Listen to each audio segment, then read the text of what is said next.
अपने गुरु को चैन की नींद सोते हुए देख आधी रात को शिष्य उनके पास आया और बोला, गुरुदेव, मैं आपसे कुछ पूछना चाहता हूं, क्या आप मुझे बताने की कृपा करेंगे? गुरुदेव उठे और बोले, हाँ, बेशक पूछो। तुम क्या पूछना चाहते हो?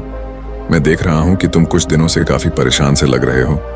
उसने गुरुदेव से पूछा कि आपकी इस चिंता मुक्त जीवन और आपके चेहरे पर इस असीम शांति का राज क्या है? मैं जानना चाहता हूं कि आप हमेशा खुश कैसे रहते हैं। क्या आपको कभी चिंता नहीं होती या आप कभी दुखी नहीं होते? आप ऐसे चिंता मुक्त कैसे सोते हैं? गुरुदेव ने बोला, अब मैं तुम्हें जो बता रहा हूं तुम उसे ध्यान से सुनो, और ये चीज रात को सोने से पहले ठीक 5 मिनट के लिए तुम्हें करना है। उसने पूछा, गुरुदेव, आखिरी रात को सोने से पहले ही क्यों, और आखिरी 5 मिनट तक ही क्यों करना है? गुरुदेव ने बोला, तुम मेरी बातों को ध्यान से सुनो, क्योंकि यह बातें तुम्हारी जिंदगी बदलने वाली है। रात को सोने से पूर्व 5 मिनट तक तुम अगर इस काम को करोगे तो तुम्हें जिंदगी में हर वो चीज मिलेंगे जो तुम चाहते हो। धन, दौलत, शोहरत, असीम शांति और खुशियां सब कुछ तुम्हें मिलेगी। लेकिन इसके लिए बस नियम यही है कि तुम्हें यह काम करना पड़ेगा। उसने बोला, जी गुरुदेव, आप जो बताएं मैं उसे करने की जरूर कोशिश करूंगा। उन्होंने बोला, ठीक है, फिर तो मेरी बातों को ध्यान नहीं सुनो। आज मैं तुमको मस्तिष्क के असीम शक्तियां के बारे में अवगत कराने जा रहा हूं कि तुम्हारे दिमाग के पास कितनी शक्ति है। मैं अगर तुमसे कहूं कि इस ब्रह्मांड की सबसे महान और सबसे अनमोल और शक्तिशाली तज अगर कोई वस्तु है तो है तुम्हारा दिमाग। काम करने के नजरिए से हमारे दिमाग के 2 भाग होते हैं, conscious brain and subconscious brain. 1. Conscious brain, brain का यह हिस्सा हमारे कंट्रोल में होता है। हम जागते हुए जो भी देख, सुन और समझ पा रहे हैं वह कॉन्शियस ब्रेन की वजह से ही हो रहा है। जब हम सो जाते हैं तो यह भी सो जाता है। सबकॉन्शियस ब्रेन का यह पार्ट हमारे कंट्रोल में नहीं होता।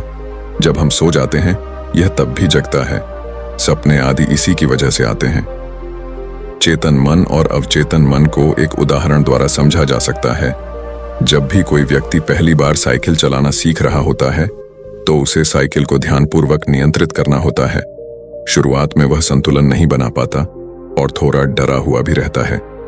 लेकिन कुछ दिनों बाद जब वह साइकिल चलाना सीख जाता है तो अब उसे साइकिल को नियंत्रित करने के बारे में सोचने की भी आवश्यकता नहीं होती। अब साइकिल अपने आप नियंत्रित हो जाती है और अब तो वह मित्रों के साथ बातचीत करते हुए या कोई और कार्य करते हुए भी साइकिल चला सकता है। ऐसा क्यों होता है? शुरुआत में जब व्यक्ति पहली बार साइकिल चलाना सीख रहा होता है तो वह अपना चेतन मन, कॉन्शियस माइंड इस्तेमाल कर रहा होता है। लेकिन जब वह बार बार साइकिल चलाने की प्रैक्टिस करता है तो अब यह अनुभव उसके अवचेतन मन में संग्रहित, स्टोर होने शुरू जाते हैं और धीरे धीरे अवचेतन मन चेतन मन की जगह ले लेता है।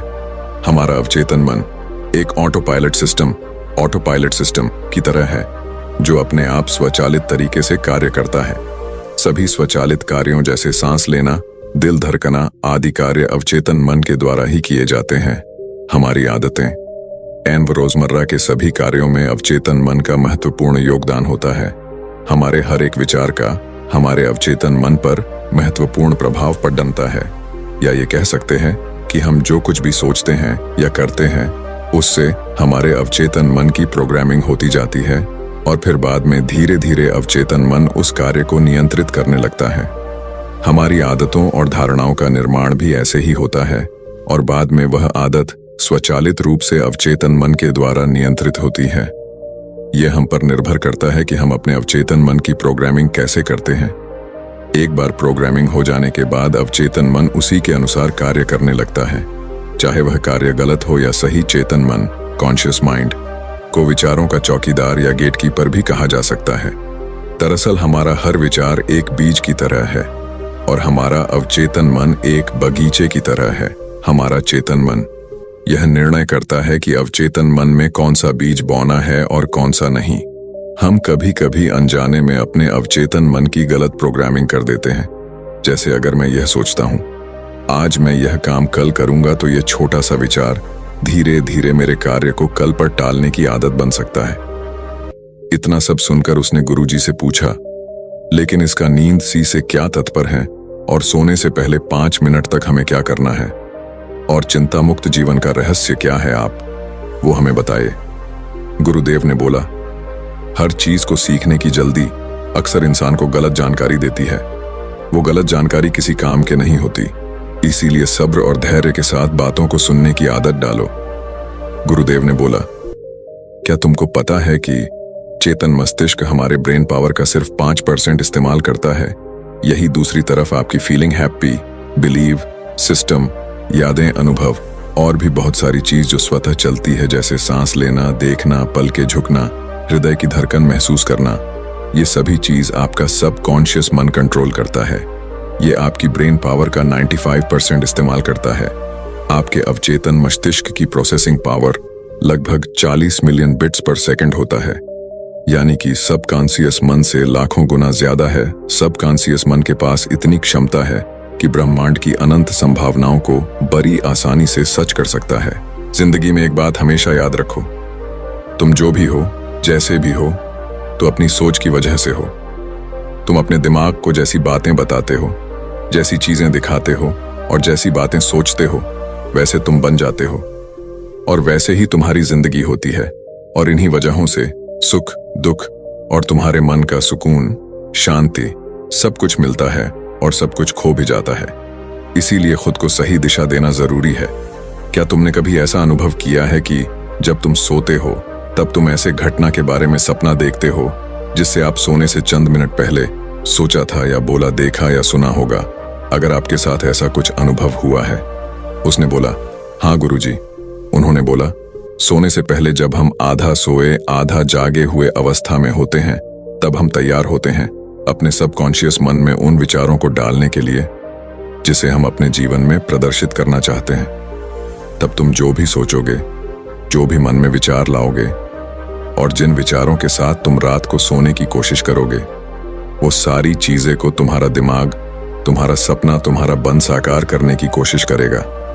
इसीलिए सोने से पहले अच्छी चीजों के बारे में सोचो, अच्छी चीजों के बारे में जिसके लिए हम सपना देख रहे हैं, जिसे हम पूरा करना चाहते हैं, उससे रिलेटेड पॉजिटिव विचार आप इसी समय में अपने सबकॉन्शियस मन में डायरेक्ट डाल सकते हैं। इसके लिए 2 तरीके हैं। सबसे पहले तरीका है, तुम सोने से पहले सिर्फ इन चीजों के बारे में सोचो जो तुम्हें सुकून दे, जो शांति दे, जिससे तुम्हारा मन हल्का हो। आंख बंद करके तुम ये सोचो, आज का पूरा दिन बिताकर मैं हमेशा की तरह ये आज के आखिरी 10 मिनट खुद को दे रहा हूं। मैं सबसे पहले उनको माफ करता हूं जिन्होंने आज मुझ पर गुस्सा किया। मैं उन सबको माफ करता हूं जो बदल गए। मैं उन सब उम्मीदों को खुद से अलग करता हूं जो किसी और इंसान पर टिकी है। मैं पास्ट की पुरानी सभी बुरी आदतों को छोड़ता हूं। इस दुनिया में हर कोई इंसान ही है और इंसानों से गलतियां हो जाती हैं, इसलिए मुझसे भी गलतियां हो जाती है। गलती होना एकदम नेचुरल है। मेरे पास आज जो कुछ भी है वह काफी है। मैं हर दिन खुद के और करीब आता जा रहा हूं। किसी की बुराई करना, किसी के बिहेवियर को जज करना, किसी के लाइफ को जज करना, खुद को या दूसरों को दोष देना, दुखी रहना या रोते रहना, ये आदतें मुझसे बहुत दूर है। हाँ, मैं ऐसा ही हूं। मैं जानता हूं कि किसी बुरी से बुरी चीज से भी मुझे क्या सीखना है। मैं आजकल अपनी मंजिल को पाने के लिए पूरे जी जान से मेहनत कर रहा हूं। मुझे अपने आप में गर्व है। मैं वो सब करके दिखाता हूं जो मैं करना चाहता हूं। मैं अच्छा हूं, सुंदर हूं और सबसे ज्यादा खुद पर विश्वास करता हूं। मैं आज की गलतियों के लिए खुद को भी माफ करता हूं। मैं अपनी सभी बुरे कामों के लिए भी खुद को माफ करता हूं। मेरे पास आज जो कुछ भी है वह काफी है। मैं हर दिन खुद के और करीब आता जा रहा हूं। किसी की बुराई करना, किसी के बिहेवियर को जज करना, किसी के लाइफ को जज करना, खुद को या दूसरों को दोष देना, दुखी रहना या रोते रहना, ये आदतें मुझसे बहुत दूर है। हाँ, मैं ऐसा ही हूं। मैं जानता हूं कि किसी बुरी से बुरी चीज से भी मुझे क्या सीखना है। मैं आजकल अपनी मंजिल को पाने के लिए पूरे जी जान से मेहनत कर रहा हूं। मुझे अपने आप में गर्व है। मैं वो सब करके दिखाता हूं जो मैं करना चाहता हूं। मैं अच्छा हूं, सुंदर हूं और सबसे ज्यादा खुद पर विश्वास करता हूं। मैं आज की गलतियों के लिए खुद को भी माफ करता हूं। मैं अपनी सभी बुरे कामों के लिए भी खुद को माफ करता हूं। मेरे घर वालों के साथ मेरा रिलेशन मजबूत है। मैं अपने गुस्से को इसी वक्त खुद से अलग करता हूं। मैं हर तरह के डर को इसी वक्त खुद से अलग करता हूं। मैं मानता हूं कि आज के दिन से मुझे एक नई सीख मिली है। बाकी अगर ये कहानी आपको अच्छी लगी हो तो इस वीडियो को लाइक करें, यूट्यूब चैनल को सब्सक्राइब करें। तब तक मिलते हैं हम आपसे ऐसी ही एक और प्रेरणादायक कहानी के साथ अगले दिन। धन्यवाद।